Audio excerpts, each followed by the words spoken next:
ইসলাম প্রিয় ভাই ও বোন, আজকে একটা ভয়ানক সূরা সম্বন্ধে আলোচনা করতে চলেছি। কথাগুলো মনোযোগ সহকারে শোনো। সূরা ইনফিতারে আল্লাহ সুবহানাহু ওয়া তাআলা আমাদেরকে কিয়ামতের ভয়ানক অবস্থার কথা অবতীর্ণ করেছেন এবং কিয়ামত অতি সত্য, এর বাস্তবতা যা ঘটবে ইনশাআল্লাহ।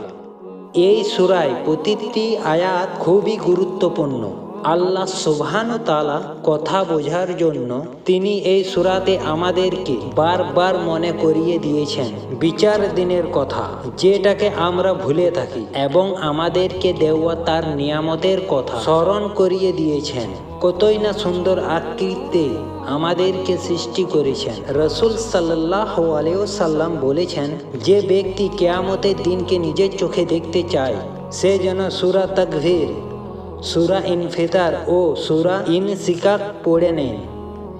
ইনশাআল্লাহ আমরা সকলেই একবার সূরা ইনফিতার পড়ে নেওয়ার চেষ্টা করব এবং বোঝার চেষ্টা করব। আল্লাহ সুবহানাহু ওয়া তাআলা আমাদের সকলকে যেন সূরা ইনফিতার পড়ার পর হেদায়েত দান করেন এবং সরল পথ প্রদর্শন করেন।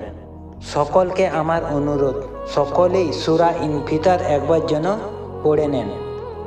যিনারা পড়তে জানেন না তেনারা সূরা ইনফিতার ইউটিউবে সার্চ করে নেবেন এবং বাংলা তাফসীরটা শুনবেন মনোযোগ সহকারে। আল্লাহ নিশ্চয় হেদায়েত দান করবেন। এই আলোচনা এত দূরই, আবার আলোচনা হবে নেক্সট ভিডিওয়। আমিন ইয়া রাব্বিল আলামিন।